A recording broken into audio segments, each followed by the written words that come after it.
बिस्मिल्लाहिर्रहमानिर्रहीम। अस्सलाम वालेकुम। फर्स्ट ईयर एफएससी मैथमेटिक्स का चैप्टर नंबर 8 है। इस लेक्चर के अंदर हम चैप्टर नंबर 8 का इंट्रोडक्शन लेंगे कि चैप्टर नंबर 8 बेसिकली किस चीज़ से रिलेटेड है और ये है क्या।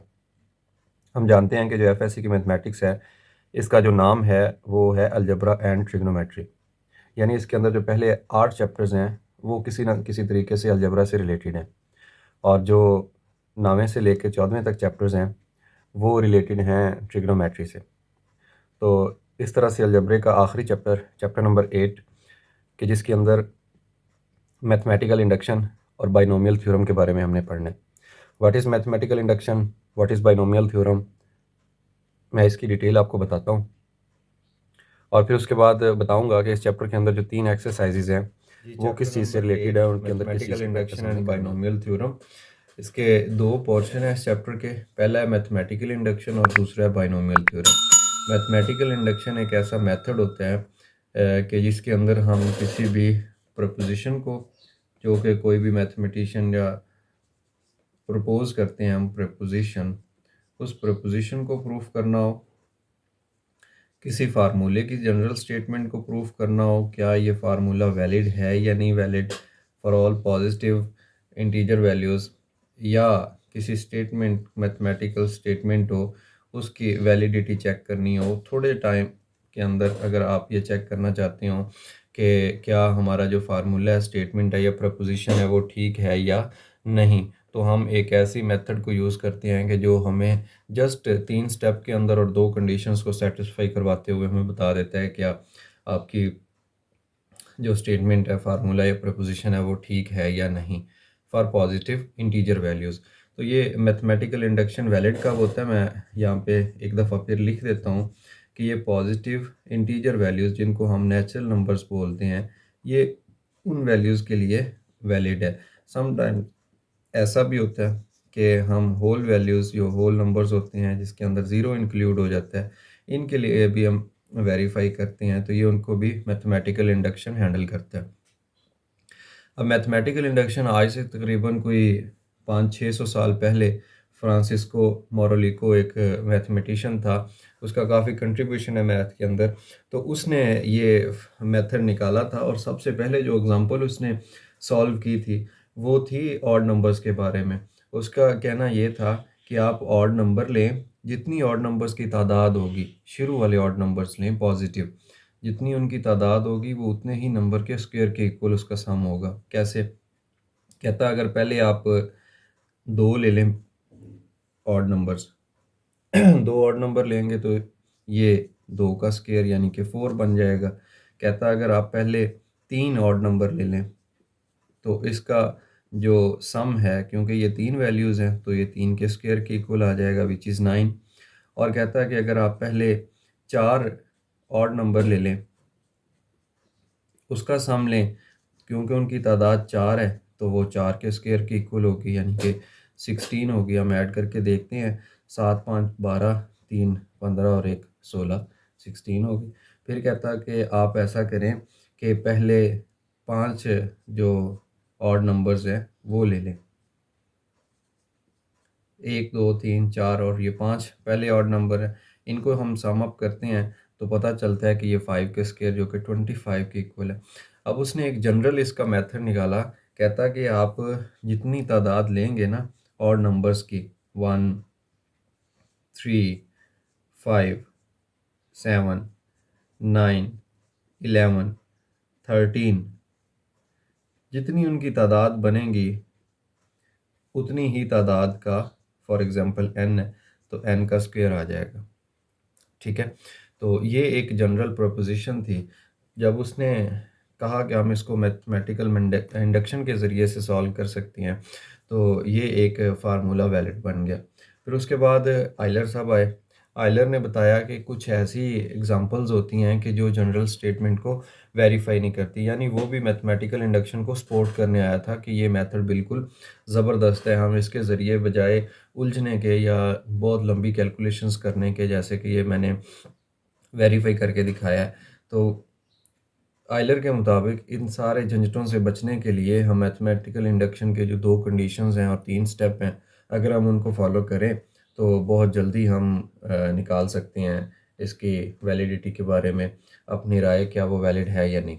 अब नेक्स्ट हम देखते हैं कि जो आइलर था उसने काउंटर एग्जांपल कौन सी दी। वो कहता कि अगर आप वैल्यूज़ पुट कर कर के चेक करते रहेंगे ना, तो हो सकता है कि काफ़ी ज़्यादा मेहनत करने के बाद आपको पता चले कि आपके जो स्टेटमेंट है वो तो वैलिड ही नहीं है।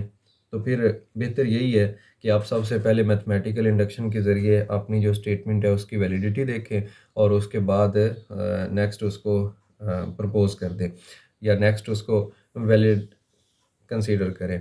तो अब उसकी एग्ज़ाम्पल कौन सी थी? बहुत सिंपल सी एग्ज़ाम्पल है प्राइम नंबर्स के बारे में, कि अगर ये स्टेटमेंट हो S N is equal to N square minus N plus 41। तो इसके कुछ वैल्यूज़ हैं। वो कहता है कि अगर हम इसके अंदर ना वन पुट करें, स्टेटमेंट के अंदर वन पुट करें, टू पुट करें, थ्री पुट करें, four, five, six, seven, eight, nine, ten and 11, ये टेबुलर वैल्यूज़ हैं, टेबुलर फॉर्म में बुक के अंदर, तो मैंने ऐसे लिख दी। तो जब वन हम पुट करते हैं तो वन पे हमें ये जो स्टेटमेंट है ये 41 देती है आंसर, जो कि प्राइम है, बिल्कुल वैलिड नज़र आ रही है हमें ये स्टेटमेंट। टू पे 43 देती है, अभी भी वैलिड नज़र आ रही है। थ्री पे 47, जी बिल्कुल प्राइम है, ये तीनों नंबर प्राइम्स हैं, तो ये स्टेटमेंट प्राइम के बारे में वैलिड नज़र आ रही है। फोर पे 53 है जो कि प्राइम नंबर है। फाइव पे 61 है, सिक्स पे 71 है, सेवन पे 83 है, 97 है एट पे, और नाइन पे 113 है, और 10 पे 131 है, और इस पे 11 पे 151 है। अब उसने कहा कि बज़ाहिर तो ऐसा लग रहा है कि ये जो वैल्यूज़ हैं ये प्राइम आ गई हैं, लिहाजा हम कह सकते हैं कि ये जो स्टेटमेंट है ये प्राइम को रिप्रेजेंट कर रही है। लेकिन नहीं, एक मिनट रुकिए। अगर हम ऐसा करते जाएं स्टेटमेंट के अंदर, जैसे कि ये वैल्यूज़ पुट की हुई हैं, करते जाएं, जब बारी आएगी ना 41 की, तो 41 पे आके ये स्टेटमेंट थोड़ी सी बदल जाएगी। क्यों? कि मैं इधर सॉल्व करके आपको बताता हूँ कैसे। कि स्टेटमेंट थी एस ऑफ एन, तो एन की जगह पे हम पुट करते हैं यहाँ पे 41, तो ये बन जाएगा 41 का square minus 41 plus 41, minus 41 plus 41 के साथ कैंसिल हो गया, बाकी रहेगा 41 स्क्वायर। तो 41 का जो स्क्वायर होता है वो 16, I think, let me check, जी कैलकुलेटर बता रहा है कि 1681 आ रहा है। अब जो 1681 है ना, इसको देखा जाए तो ये प्राइम नंबर नहीं है। तो हमें एक ऐसा पॉइंट मिल गया कि जिस पॉइंट के ऊपर जाके ये जो जनरल फॉर्म नज़र आ रही थी ये वैलिड नहीं है। तो पता चला कि इतनी ज़्यादा मेहनत के बाद जाके हमें ये वेरीफाई हुआ कि ये प्राइम नंबर नहीं है। तो क्यों ना एक ऐसा मेथड जो कि फ्रांसिस्को मोरोलिको ने निकाला था, कि हम मैथमेटिकल इंडक्शन के जो 3 स्टेप्स हैं उनको फॉलो करें, 2 कंडीशंस वेरीफाई करें, और अगर तो वो वेरीफाई हो जाती हैं तो फिर हम कह देंगे कि वो हमारी स्टेटमेंट ठीक है। अदरवाइज़ इसी तरह से कोई ना कोई एग्जांपल ऐसा पॉइंट आ जाएगा कि जिस पे वो स्टेटमेंट आके काउंटर हो जाएगी, तो उसकी काउंटर एग्जांपल हमें मिल जाएगी। अब हम नेक्स्ट देखते हैं, काउंटर एग्जांपल हो गया, आइलर का इंट्रोडक्शन हो गया, फ्रांसिस्को मोरोलिको हो गया, मैथमेटिकल इंडक्शन का जो इंट्रोडक्शन था वो हो गया। अब हम मैथमेटिकल इंडक्शन के स्टेप्स देखते हैं कि कितने स्टेप्स के अंदर हम किस तरह से वैल्यूज़ फाइंड करते हैं। तो प्रिंसिपल ऑफ मैथमेटिकल इंडक्शन मैं लिखता हूँ, इस प्रिंसिपल की स्टेटमेंट क्या है और फिर प्रिंसिपल को वेरीफाई कैसे करना है। प्रिंसिपल मतलब असूल ऑफ मैथमेटिकल इंडक्शन। अब किस तरीके से इंडक्शन करनी है।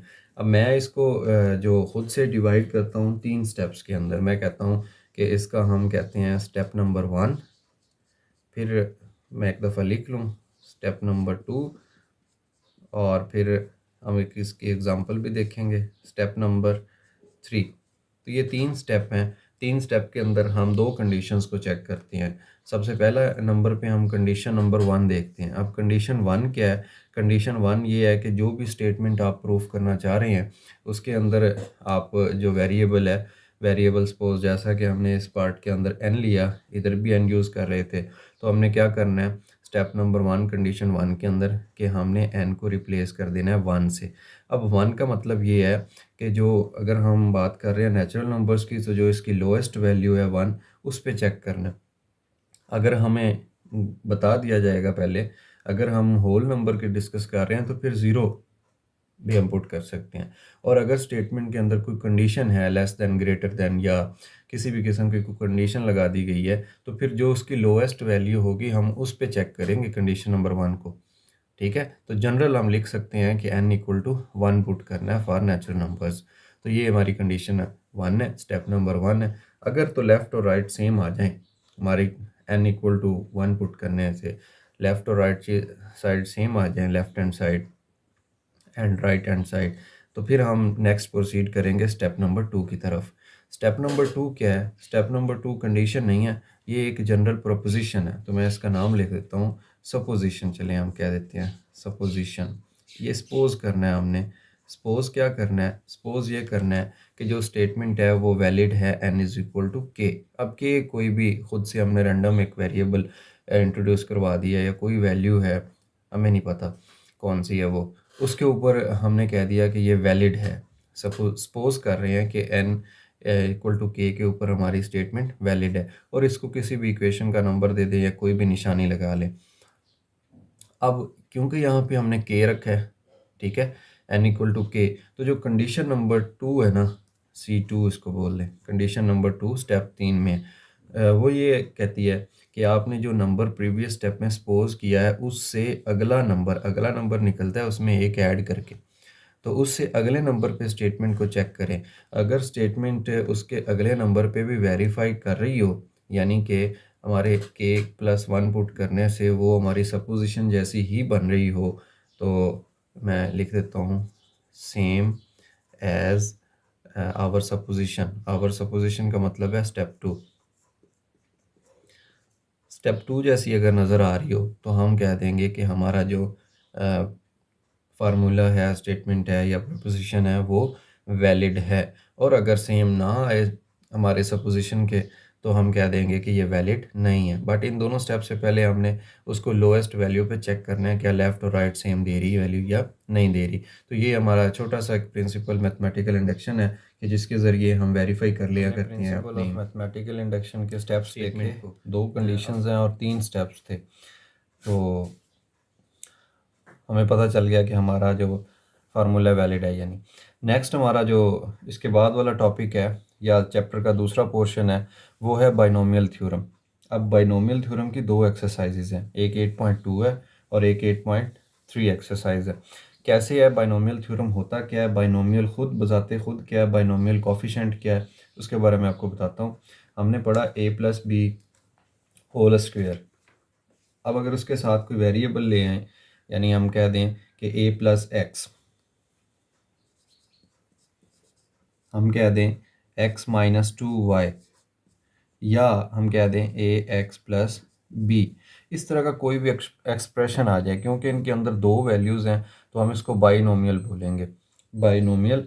अब अगर एक्सप्रेशन कुछ इस फॉर्म का हो कि जैसे हमने छोटी क्लासेस के अंदर किया कि a प्लस एक्स है, इसका स्क्वायर आ जाता है, हम लिखते हैं a square plus X square plus 2 time of A X, इन दोनों की प्रोडक्ट, या क्यूब हम ओपन करते थे, यानी दोनों का क्यूब आ गया a प्लस एक्स का क्यूब, तो इसको ओपन करते थे फर्स्ट क्यूब, और इधर था सेकंड क्यूब, और इधर था 3 into first second into first plus second. कुछ इस तरह के काम हमने किए थे वहाँ पे। तो ये था उस वक़्त वैलिड होता है जब पावर 2 हो या 3 हो। पावर 4 भी सम टाइम हम पढ़ लेते थे, बट पावर 4 से या पावर 3 से बड़ी वैल्यूज़ हमने नहीं पढ़ी। तो एक ऐसा जनरल मेथड कि जो बाइनोमियल को एक्सपेंड करने का, यानी 2 वैल्यूज़ की पॉजिटिव पावर जब आ जाती है, नेगेटिव पावर आ जाती है, फ्रैक्शन के अंदर आ जाती है, किसी भी किस्म की आए, तो उस एक्सप्रेशन को हम बोलते हैं बाइनोमियल थ्योरम। तो हमें ये एक थ्योरम है जो बताता है कि हम पावर्स को कैसे ओपन कर सकते हैं। मैं यहाँ लिखता हूँ कि a प्लस एक्स है जनरल फॉर्म, इसकी पावर n आ गई, तो इसको जो एक्सपेंड करने का तरीका है उसको हम बाइनोमियल थ्योरम बोलेंगे। वो हमें फैक्टोरियल्स को यूज़ करते हुए इसको एक्सपेंड करते हैं कि जिसमें एक चीज़ की पावर कम होती है, दूसरे की पावर बढ़ती जा रही होती है। अब n के ऊपर कंडीशंस फिर डिफरेंट हैं कि n हम पॉजिटिव इंटीजर्स ले सकते हैं, फ्रैक्शन वाला ले सकते हैं, नेगेटिव ले सकते हैं। लेट्स सी, पहले मैं इसको एक्सपेंड करने का जो जनरल फार्मूला है वो बताता हूँ फैक्टोरियल के फॉर्म में कि हम कैसे इसको यूज़ करेंगे। हम एक्सपेंड करेंगे n 0 a की पावर n। अब यहाँ पे x की पावर 0 है, ठीक है। अब x की पावर बढ़ती जाएगी 0 से ऑनवर्ड n तक और a की पावर कम होती जाएगी और फिर आ जाएगा n 1 फैक्टोरियल की फॉर्म में। इसको ओपन करेंगे, a की पावर पहले थी n, अब n में से एक कम हो जाएगी, ठीक है, सॉरी n माइनस 1 आ जाएगी, n माइनस 1। और जो x है उसकी पावर यहाँ पे 0 थी तो यहाँ पे x की पावर 1 अपेयर होगी। फिर नेक्स्ट हम देखें तो नेक्स्ट आ जाएगा n2 और ये a की पावर एक और कम हो जाएगी, n माइनस 2 हो जाएगी और x की एक पावर बढ़ जाएगी, यानी पहले 1 थी अब 2 होगी। इसी तरह से n3 आ जाएगा फैक्टोरियल की फॉर्म में और a की पावर मज़ीद कम होगी एक और x की पावर मज़ीद एक बढ़ गई, यानी जितनी यहाँ पे माइनस होगी उतनी इसकी पावर ऐड होती जाएगी ऊपर। यहाँ पे n माइनस 0 था तो x की पावर 0, n माइनस 1 है तो x की पावर 1 है, n माइनस 2 है तो x की पावर 2 है, n माइनस 3 है तो x की पावर 3 है। इसी तरह चलते गए चलते गए चलते गए तो हमें ऐसे एक्सप्रेशन मिल गया लास्ट में जाके कि हम दरमियान में कोई एक एक्सप्रेशन लिख देते हैं, n r कोई भी रैंडम वैल्यू है और यहाँ पे क्या हो जाएगा a की पावर n माइनस आर। ये n में से माइनस कौन सी होती है, देखें ये 0 था तो n में से 0 माइनस होगी, ये 1 है तो n में से 1 माइनस हो गया, ये 2 है तो n में से 2 माइनस हो गया, ये 3 है तो n में से 3 माइनस हो गया। इसी तरह से ये r है तो n में से रैंडम वैल्यू r माइनस हो गया और वही पावर x की अपेयर हो जाएगी r। फिर हम चलते गए चलते गए चलते गए तो हमें एक वैल्यू कि जिसको हम n कहते हैं ये आ गई और फिर दूसरी जो वैल्यू है वो भी n आ गई, 0 से लेके 0 1 2 3 4 5 अप टू n फैक्टोरियल हम ओपन करेंगे, n आ गई। तो देखें ये n है तो एक a की पावर आ जाएगा n माइनस n और x की पावर भी n अपेयर हो जाएगा। ये n माइनस n कैंसिल होने के बाद 0 बन जाएगा तो हम डायरेक्ट इसकी जगह पे 0 भी लिखते हैं और ना भी लिखें किसी भी नंबर की पावर 0 होती है तो वो 1 बन जाया करता है, लिहाजा ये ख़त्म हो जाएगा और हम जस्ट ये कह देंगे कि x की पावर n है। तो ये जो एक स्टेटमेंट जिसको ओपन किया इस स्टेटमेंट को, ये सारा क्या कहलाएगा, ये बाइनोमियल थ्योरम कहलाएगा। और अगर हम इसको इकट्ठा करके लिखना चाहें जनरल फॉर्म के अंदर तो हम यूँ भी लिख सकते हैं ax पावर n और ये सम्मेशन की फॉर्म में आ गया। सम्मेशन क्या है कि हमने शुरू किया था r 0 से लेके n तक, ये r कौन सी वैल्यू है, ये नीचे वाली, जैसा कि हमने फैक्टोरियल परमुटेशन कॉम्बिनेशंस के अंदर पढ़ा था कि एक r होता है टोटल वैल्यू n होती है, ये वही चीज़ है और उसी के ज़रिए हम ओपन करेंगे। जनरल फॉर्म बन गई n r ओवर ये a की पावर, क्योंकि हमने बोला कि इधर लिखना है n माइनस r और ये जो माइनस हो रही होती है यही x के ऊपर अपेयर हो जाती है। तो ये एक जनरल एक्सप्रेशन आ गया।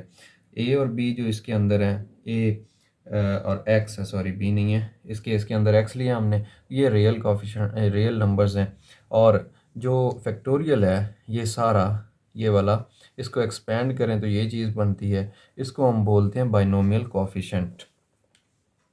इसका नाम है बाइनोमियल कोफिशिएंट, बाइनोमियल कोफिशिएंट। एक और बात हमने इस एक्सरसाइज या इस बाइनोमियल थ्योरम के अंदर हमने पढ़ी इंट्रोड्यूस करवाते हुए कि ये जो n था, ये वाला n, ये बड़ा कीमती है। इस n को हम इंडेक्स बोलेंगे, n का नाम क्या होगा, इंडेक्स। अब इस इंडेक्स की फिर आगे कैटेगरी बनती हैं। अगर तो ये इंडेक्स पॉजिटिव इंटीजर हो, मैं यहाँ पे लिख देता हूँ कि इंडेक्स अगर पॉजिटिव हो, पॉजिटिव इंडेक्स, अब पॉजिटिव इंटीजर होगा, ठीक है ना, रियल नंबर नहीं होगा, पॉजिटिव इंटीजर होगा, कोई भी वैल्यू जो नेचुरल नंबर में से होगी, तो उसके लिए एक्सरसाइज बनी है 8.2 प्रैक्टिस के लिए।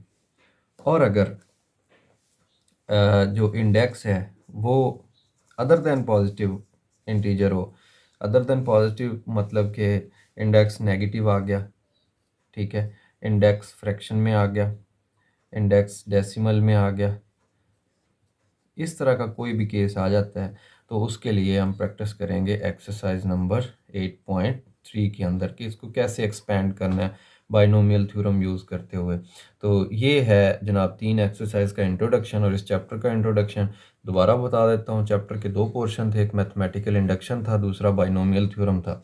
मैथमेटिकल इंडक्शन क्या करता है, कैसे बनता है, काउंटर एग्जांपल क्या होती है, आइलर ने और फ्रांसिस्को मोरोलिको ने इसके अंदर क्या कंट्रीब्यूट किया, प्रिंसिपल ऑफ मैथमेटिकल इंडक्शन क्या है, उसके 3 स्टेप कौन से हैं, कंडीशंस 2 कौन सी हैं, और फिर उसके बाद हमने देखा second portion binomial theorem. Binomial theorem basically है क्या, बाइनोमियल का मतलब क्या होता है, बाइनोमियल कोफिशिएंट क्या होते हैं, इंडेक्स क्या होता है, कैसे उसको एक्सपेंड करते हैं, कैसे हम एक्सरसाइज 8.2 के अंदर पॉजिटिव इंडेक्स वाले सॉल्व करेंगे, और कैसे हम नेगेटिव फ्रैक्शन या डेसिमल वाले 8.3 एक्सरसाइज के अंदर हम इनको एक्सपेंड करेंगे। तो ये था चैप्टर नंबर 8 का इंट्रोडक्शन। नेक्स्ट हम देखेंगे कि कैसे एक्सरसाइज 8.1 को हमने एक्सपेंड करना है, सॉल्व करना है। तब तक के लिए अपना ख्याल रखिए। अल्लाह हाफिज़।